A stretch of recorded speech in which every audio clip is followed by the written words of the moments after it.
Hey guys, Cameron here from CameronAllenMusic.com, and in this video I'm going to talk a little bit about my approach to guitar improvisation, and specifically I'm going to talk about how learning licks fits into my approach to improvising on the guitar.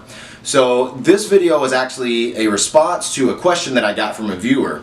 Jacob writes, "Hey Cameron, how do you balance the use of pre-rehearsed licks and/or techniques when improvising?" And that's a great question. I think about music like a language. I believe that music is a language. And although it's not a completely perfect analogy, I do think that we can learn a lot by considering the way that we learn new things in our spoken languages. Imagine that you're learning English for the first time. So let's say that you heard a new sentence, something like, "The dog runs."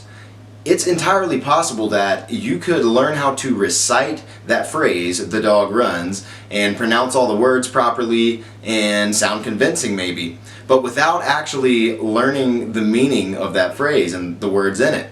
So if you really wanted to learn something, you wouldn't just learn how to recite a set of syllables that you can memorize. But that's much different than learning how to actually use the language. And to me, it's similar when I'm learning licks. In general, when I'm learning licks, I'm really trying not so much to learn the lick, but to learn from the lick. I'm trying to basically internalize what I like about the lick in order that I can use it later in some other context. So one of the ways that I like to go about starting to kind of internalize and achieve some level of mastery over a lick is to start experimenting with ways that I can modify the lick. So let's say that I learned a lick that went like this.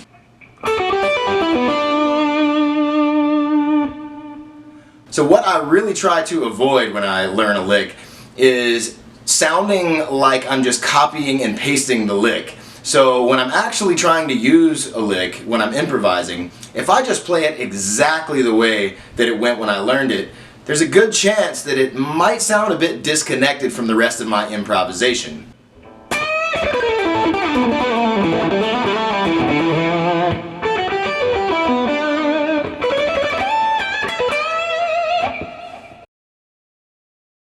You see how that sounds kind of random and out of nowhere? So that is the effect that I try to avoid. So one of the first things I might do is to experiment with the lick over a different chord. So the lick was initially kind of an E minor lick. So if I was playing this over E minor 7, it would sound like... But so now I could try to adapt the phrase to fit an E major 7 chord. So over a major 7 chord, I could just adjust some of the notes, some of the actual pitches, while still keeping the shape of the line intact.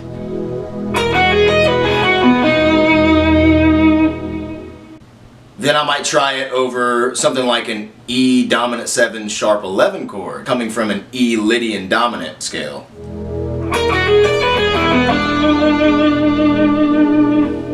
Then maybe I would try it over an E melodic minor chord, like a minor major 9 chord.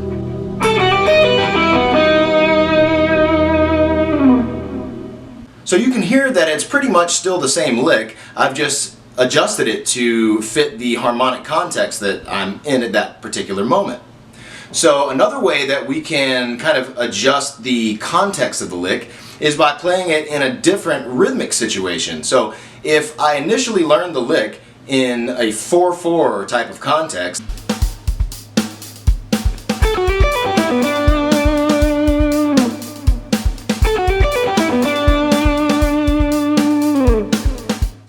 then I could experiment with some other time signatures. Like I could play this over a 12/8 feel, and that might leave me with something like this.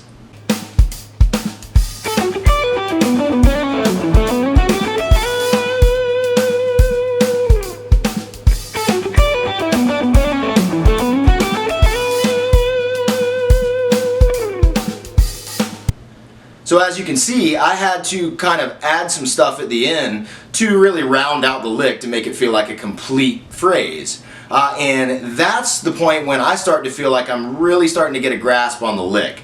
I really think it's important to practice playing into licks and out of licks that you learn in the way that you would naturally already play.